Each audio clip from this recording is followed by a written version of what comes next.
जय भोलेनाथ। आप सभी का दिन शुभ हो और मंगलमय हो।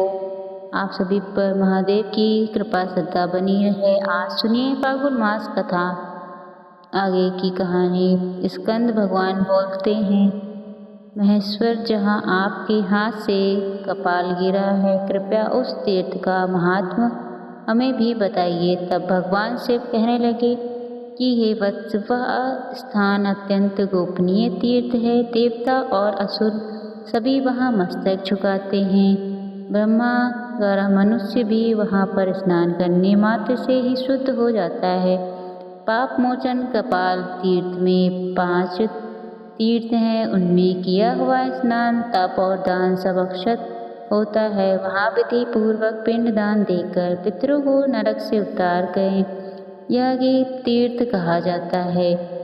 यहाँ तिल से तर्पण करने पर पितर उत्तम स्वर्ग लोक को जाते हैं। जो मनुष्य एकाग्र चित्त होकर स्थित पूर्वक वहाँ एक दिन और एक रात जप करने में लगा रहता है, उसके महान मनोरथ की स्थिति तत्काल ही हो जाती है। स्कंद जी ने पूछा, पिताजी, ब्रह्मा तीर्थ कहाँ है और उसका कैसा फल बताया गया है? तब भगवान शिव कहने लगे, एक समय भगवान विष्णु नाभि से निकले हुए कमल पर प्रजापति ब्रह्मा जी विराजमान थे। उसी समय मधु और केटभ नामक दैत्य ब्रह्मा जी से वेदों को चुराकर चल दिए।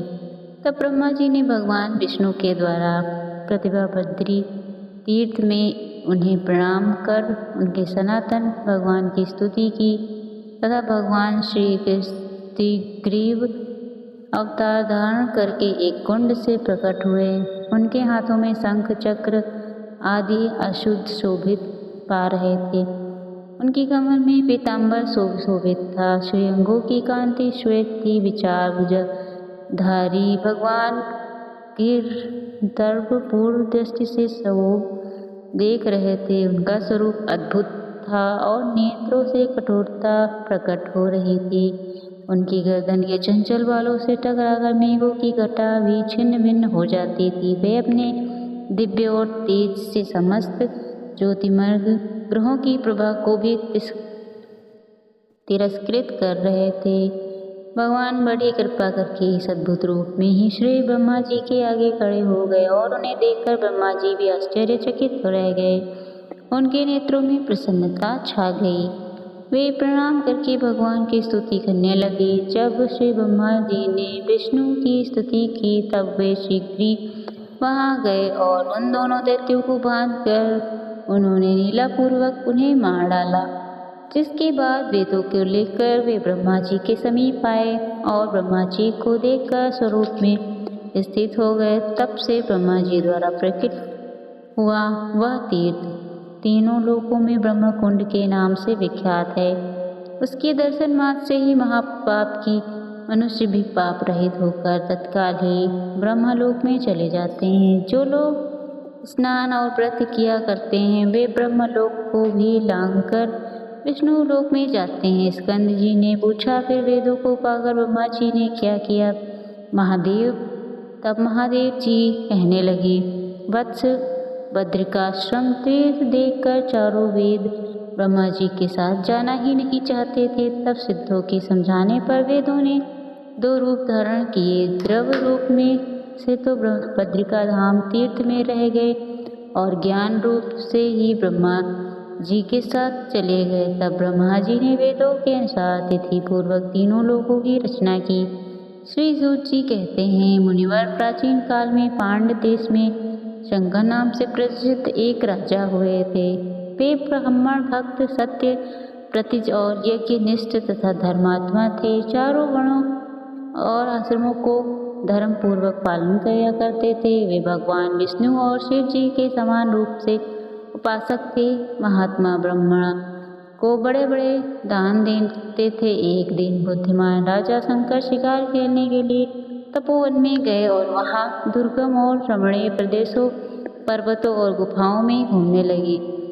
वन के एक भाग में व्याघ्र चर्मधारी, शांत, जितेंद्रिय और मन को वश में करने वाला एक मुनि गुफा के भीतर निवास कर रहे थे। राजा ने उन्हें दूर से देखा तो व्याघ्र ही समझ गया और बड़ी तेजी से झुकी हुई गांठ वाले बाण का प्रहार करके उन्हें मार डाला। राजा के उस बाण ने पति के पास बैठी हुई पतिव्रता मुनि पत्नी को भी मार डाला और माता पिता दोनों को मरा हुआ देखकर उनका पुत्र अत्यंत दुख से पीड़ित होकर कतार भाव से वन में रोने और विलाप करने लगा।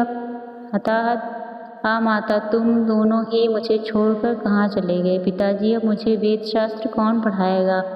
कौन मुझे शिक्षा के साथ भोजन देगी? हाय तात, आप तो परलोकगामी हो गए, अब मुझे सदाचार की शिक्षा कौन देगा? हाय, किस पापी ने अपने प्राणों से बिना किसी अपराध के आप दोनों को ही मार डाला? आप ही दोनों मेरे गुरु और मेरे प्राण थे, सदा तपस्या में ही रहते थे। वे तो ना भी जाने किसी पापी ने आपके हाथों मेरे। इस प्रकार कहकर उन दोनों के दंपति का पुत्र फूट फूट कर रोने लगा। उसका रोना सुनकर वन में विचरण करने वाले राजा शंकर तुरंत ही उस शब्द की ओर लक्ष्य करके उस गुफा के पास जा पहुँचे। उस वन में रहने वाले मुनि भी इतना कोलाहल सुनकर और उसका बालक का रोना सुनकर उसी आश्रम पर एकत्रित हो गए। मुनियों ने ब्राह्मण से बाण से भरे हुए मुनि और उनकी पत्नी को देखा। पास में ही धनुष धारण किए हुए राजा शंकर भी उनकी नजर गई तथा माता पिता के लिए विलाप करते हुए उस मुनि कुमार को भी देखा। उसे देखकर वे अत्यंत व्याकुल हो उठे और रो मत ऐसा कहकर उसका तार बालक को धीरज बनाने लगे। मुनि कहने लगे, बेटा, धनी, दरिद्र, मूर्ख, पंडित, मोटे अथवा पतले, सभी जीवों के प्रति यमराज का समान बर्ताव होता है।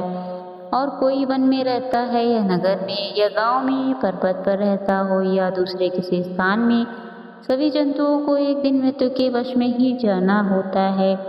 वत्स, गर्भ में रहने वाले, जन्म धारण कर चुकने वाले बालक, जवान और बड़े बूढ़े, सभी जीवों को यमलोक की यात्रा अवश्य करनी पड़ती है। ब्रह्मचारी, गृहस्थ, वानप्रस्थ और सन्यासी सबको समय पर आने पर और शरीर त्यागना होता है। महात्मा, दुग, पुत्र, ब्राह्मण, क्षत्रिय, वैश्य, शूद्र और वर्ण संकर सबको एक दिन यमलोक जाना ही होता है। देवता, मुनि, यक्ष, गंधर्व, नाग, राक्षस तथा अन्य सब प्राणी भी नाग को प्राप्त होते हैं, इसलिए तुम शोक नहीं करो। अद्वितीय सच्चिदानंद स्वरूप जो उपनिषद प्रतिपादित ब्रह्मा है, उनका जन्म, मरण और वृद्धि को प्राप्त होना नहीं बनता। यह 9 द्वारों वाला शरीर मलमूत्र का भांड है, पीप और रक्त का घर है, पानी के बुलबुले के समान क्षणभंगुर है और इसमें कीड़ों का ढेर अर्थात कीटाणुओं का समुदाय भरा हुआ है। काम, क्रोध, भय, मोह, श्रुत और मार्स का एकमात्र कारण ये शरीर ये है। इसलिए तुम अपने माता पिता के लिए शोक मत करो। वे दोनों अपने कर्मवश इस शरीर को, घर को छोड़कर कहीं चले गए और तुम अपने कर्मवश इस भूतल पर वर्तमान हो। जब तुम्हारे प्रभात कर्म का क्षय होगा तब तुम भी मर जाओगे और उनके लिए शोक क्यों कर रहे हो?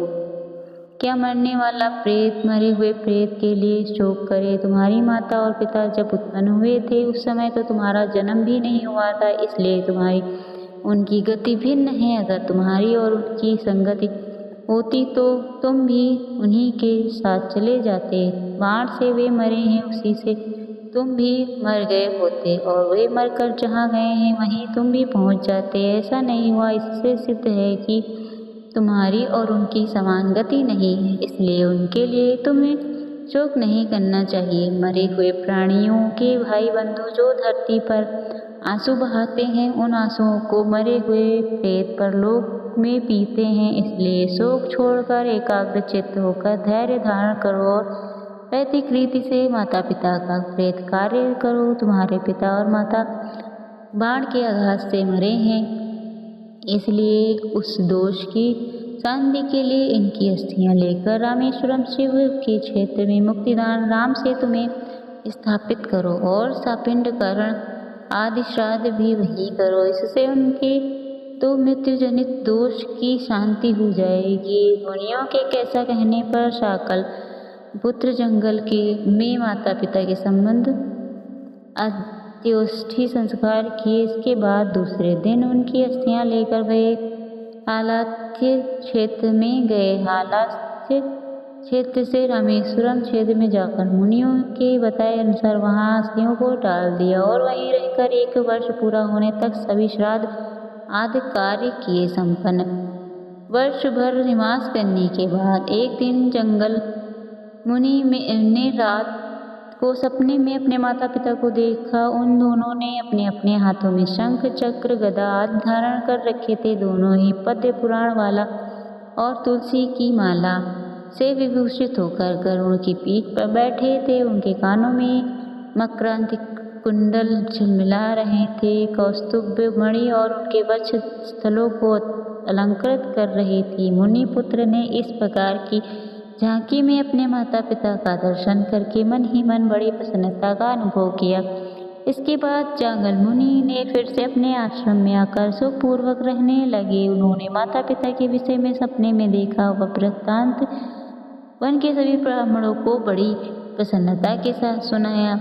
सुनकर वे सब मुनि बड़े प्रसन्न हुए। इधर जांगल मुनि अंत्येष्टि संस्कार का आदेश देने के लिए पश्चात राजा शंकर की ओर देखकर उन सभी महर्षि ने उन समय पर भारी क्रोध किया था। वे कोसते हुए बोले, महामोर पांड नरेश, तूने क्रूरता वश ब्राह्मण की हत्या की है। तुझे स्त्री हत्या और ब्रह्म हत्या का पाप लगा है। इसलिए तू जलती हुई अग्नि में जलकर अपने शरीर का त्याग कर दे, नहीं तो सैकड़ों प्रायश्चित करने पर भी तेरी शुद्धि कभी नहीं होगी। तेरे साथ वार्तालाप करने से दूसरों को भी भारी पाप लग जाएगा। मुनियों के ऐसा कहने पर राजा शंकर ने कहा, महात्माओं ऐसा ही हो। मैं ब्राह्मण हत्या की शुद्धि के लिए आपके पास ही अग्नि प्रज्वलित करके अपने शरीर की आहुति दूंगा और आप लोग मुझ पर कृपा करें, जिससे शरीर त्याग देने पर यह पाप नष्ट हो जाए। सब मुनियों ने ऐसा कहकर पांड्य नरेश ने अपने मंत्रियों को बुलाकर कहा, सचिव गुण, मैंने अनजाने ब्रह्म हत्या और क्रूरतापूर्व स्त्री हत्या कर डाली, जो महानरक प्रदान करने वाली है। इस पाप की शुद्धि के लिए मैं बड़ी बड़ी लपटों वाली प्रज्वलित अग्नि में मुनियों की आज्ञा से अपने शरीर को त्याग दूंगा। तुम जल्दी से लकड़ियों ले आओ और उसके द्वारा अग्नि को प्रज्वलित करो। मेरे पुत्र सुरुचि को शीघ्र ही राजसिंहासन पर बिठा देना। राजा के इस प्रकार आज्ञा देने पर मंत्री लोग रोने लगे और कहने लगे, पांडव, हे महाराज, आप तो शत्रुओं पर भी स्नेह रखने वाले हैं। आप सभी को अपनी पुत्री की तरह पालते हैं और आपके बिना देवपुत्र के समान सुंदर अपनी राजधानी में कैसे जाएंगे? हम वहाँ कभी प्रवेश नहीं करेंगे। हम भी आपके साथ प्रज्वलित अग्नि में प्रवेश कर जाएंगे। मंत्रियों का प्रलाप सुनकर पांड्य नरेश से शंकर ने उन्हें समझाते हुए कहा, मंत्रियों, मुझ महापाप की सजा को लेकर अब क्या करोगे? अग्नि में प्रवेश करने के लिए जल्दी लकड़ियां इकट्ठा करो। ऐसा कहकर मंत्री लोग जल्दी ही लकड़ियां लेकर आ गए। राजा ने देखा कि लकड़ियों में अग्नि प्रज्वलित हो उठी। तब उन्होंने स्नान और मन शुद्ध करके चित्त होकर मुनियों के समीप उस अग्नि की परिक्रमा करके फिर उन मुनियों की ही परिक्रमा करके अग्नि और मुनि दोनों को प्रणाम किया। इसके बाद भगवान शंकर का ध्यान करके राजा धैर्य पूर्वक जैसे ही अग्नि में गिरने को तैयार हुए, तुरंत ही सब ऋषि मुनियों ने सुनते सुनते एक आकाशवाणी हुई, राजा शंकर, तुम अभी अग्नि में प्रवेश मत करो। महात्मा, तुम्हें ब्रह्म हत्या के कारण भय नहीं करना चाहिए।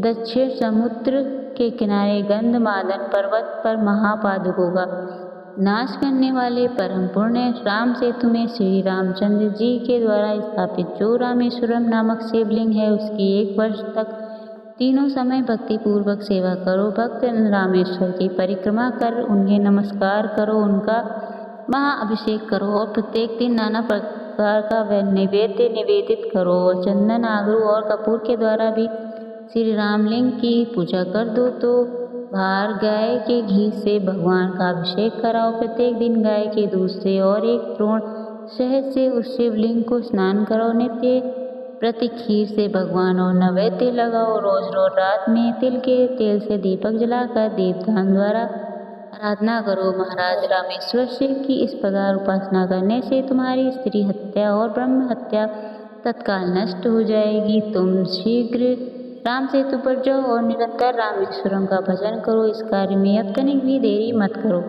यह आकाशवाणी सुनकर सब ऋषि राजा को जल्दी जाने की प्रेरणा देने लगे। महाराज, मोक्षदायक राम सेतु पर शीघ्र जाइए। हमने भगवान रामेश्वर के महात्म को न जानने के कारण ही आपको प्रज्वलित इसमें देह को त्याग देने की सलाह दी थी। मुनीश्वर की ऐसी आज्ञा पाकर महाराज शंकर ने चतुरंगी सेना तो नगर में भेज दिया और स्वयं बड़े प्रसन्न मन से महर्षि नमस्कार करके कुछ गिने चुने सैनिकों के साथ बहुत सारा धन लेकर रामेश्वर की सेवा के लिए गंधमादन पर्वत पर चले गए। वहाँ शुद्धिदायक राम सेतु पर उन्होंने 1 वर्ष तक निवास किया। राजा एक समय भोजन किया करते और क्रोध तथा इंद्रिय समूह को अपने वश में करते हुए तीनों समय भक्ति पूर्वक भगवान रामेश्वर की सेवा करते हुए उन्हें प्रत्येक 10 बार धान भेंट करते उन्होंने नित्य प्रतिदिन भगवान रामेश्वरम की महापूजा कराई। हर दिन धनुष कोटि की भक्ति पूर्वक स्नान और प्रसन्नता पूर्वक ब्राह्मणों को अन्नदान किया। आकाशवाणी में जैसा बताया गया था अनुसार सब पूजन किया। इस प्रकार 1 वर्ष पूरा होने पर राजा शंकर ने संतुष्ट चित्त होकर दया निधान भगवान रामेश्वरम का इस प्रकार स्वतन किया कि मैं सबके ईश्वर रुद्र को नमस्कार करता हूँ। रामेश्वरम नाम से प्रसिद्ध भगवान उमापति को प्रणाम करता हूँ। हे देव, कृपा करके मेरी रक्षा कीजिए और मेरी ब्रह्म हत्या को शीघ्र जला दीजिए। त्रिपुरासुर का नाश करने वाले हैं महादेव, आप कालकूट विश्व को ब्रह्म भक्षण करने वाले हैं। दया सिंधु, आप मेरी रक्षा कीजिए और मुझे स्त्री रूपी पाप से छुड़ाएं। गंगाधर रामनाथ त्रिलोचन, आप प्रभु अपनी कृपा दृष्टि मेरे पालन कीजिए। प्रभु, मेरे सभी पाप को नाश करके आप मुझे शुद्ध बना लीजिए। आप मुझे शुद्धि देने वाले वो जो आनंद रूप और सच्चिदानंद धन है, उन रामेश्वर शिव को मैं बारंबार नमस्कार करता हूँ। सभी पाप नष्ट हो जाएं। इस प्रकार रामेश्वरम महादेव की भक्ति पूर्वक स्तुति करते हुए राजा शंकर के मुख्य भय अत्यंत भयानक ब्रह्म हत्या निकली, जो नील वस्त्र धारण करने वाली और अत्यंत क्रूर थी, जिसके सिर के बाल रक्त की तरह लाल थे। राजा के मुख से निकली हुई उस विश्व ब्रह्म हत्या को भगवान शंकर जी की आज्ञा से भैरव ने त्रिशूल से मार डाला। तब भगवान रामेश्वरम ने राजा से कहा कि हे पांडनरेश राजा, तुम्हारे इस क्रोध से प्रसन्न होकर वर देना चाहता हूँ। तुम कोई मनवांछित वस्त्र को स्त्री हत्या और ब्रह्म हत्या जो तुम्हें दोष लगा था, अब वह निकल गया। शुद्ध हो चुके हो, निष्पाप हो चुके हो। पहले की तरह अपने राज्य का पालन करो और राजन, मेरी सेवा करने वाले मनुष्य फिर संसार में जन्म नहीं लेते। वे मेरे साजुन्य मोक्ष को प्राप्त कर लेते हैं। जो मनुष्य इस स्रोत द्वारा भक्ति पूर्वक मेरी स्तुति करेंगे, उनके महापादुकों की राशि को मैं अवश्य ही नष्ट कर दूंगा। अब तुम इच्छा अनुसार वर मांगो। तब राजा बोले, हे महेश्वर, आपके